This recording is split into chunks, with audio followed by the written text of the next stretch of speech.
David is here with a look at the weather. So that fall was awesome for like 3 days. I feel like Bill Murray has gotten to the point now where he can just do anything he wants. And we just go, oh, it's awesome. It's Bill Murray. The death toll in this case expected to keep going up. Several news outlets reporting different numbers, getting conflicting reports. CNN is saying at least 20 have died. Also seeing just now NBC News reporting at least 28 have died. I want to show you this incredibly powerful image here. Earlier this morning, the 5 officers who were killed, they were escorted from the hospital there. You see, that is what they call the honor line there. The officers saluting as their fellow officers' bodies were brought out of the hospital into the van that would take them to the medical examiner's office. Now, what is unknown this morning is the motive, why these people did this. There has been video that is circulated online. Some of the witnesses have said that they saw gunmen on the ground level, and that they, according to the witnesses, appear to be very skilled, move swiftly, were shooting precisely. I don't know if you have seen the video, but if you have,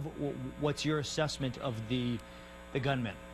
Well, I've seen some video. They actually had an explosive on the robot that they rolled in there, and that's what they used. Authorities in New York City have said they're already tightening their security at the subways, the ports, various places around there. The capital, Washington, D.C., also a place we consider to be a very enticing target for terrorists. In your travels around the capital, have you seen any heightened security there? I want to show you a photo that was taken from one of the people who was inside the airport where the explosions happened. Just gives you an idea of just the scope and the scale of the devastation there.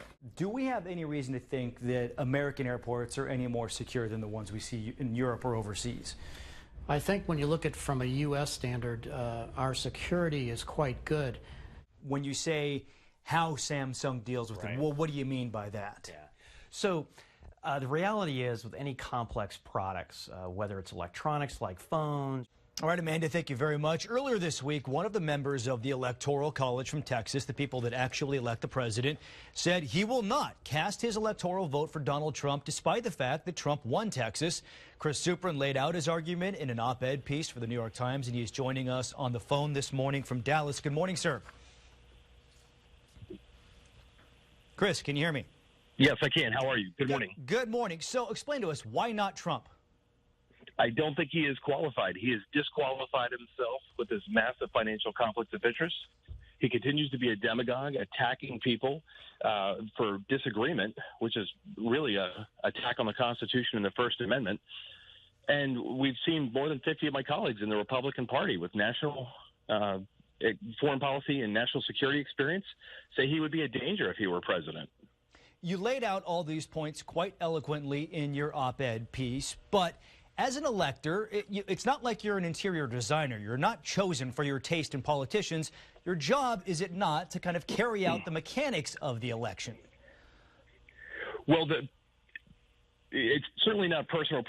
They're not in the business of doing public good. They're in the business of representing their members, auto dealers, which you are one. So wouldn't it make sense then this must benefit auto dealers if they were to seek? Well, no, it doesn't benefit auto dealers. Auto dealers don't benefit from it. I wouldn't have done it if we did, but here's the deal. But why would they ask you if it doesn't benefit Well, their I'm a car members? dealer.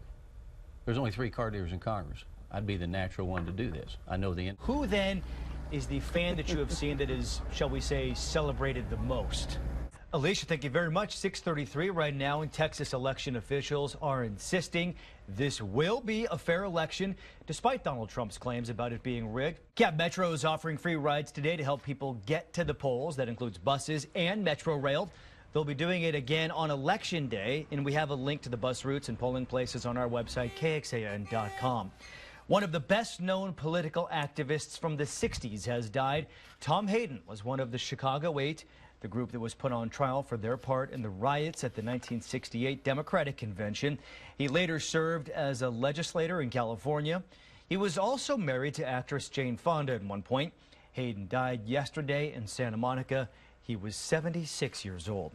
Deputies in San Marcos are looking for a man who they say may have fired shots into a college party. 6:38, want to feel old? Today, 15 years ago, the Apple iPod was introduced. Now, Trump, of course, trailing in the polls, but you got to wonder if he were to win, if Lorne Michaels could somehow convince Alec Baldwin to come on full time. That would be awesome. And they're both so good, both of their impressions. Sure, and I would imagine Kate McKinnon's agent is on the phone with him like, hey, she does a pretty good Hillary Clinton, doesn't she? Right, yeah. All right, well, don't let the weather get in your way for voting early today. That's right, yeah, a little bit of rain. So, Jay, when we saw the Boston Red Sox end their curse and win the World Series, the Boston fans, you had this sense, they had like impending doom the entire time. They felt it was going to go wrong.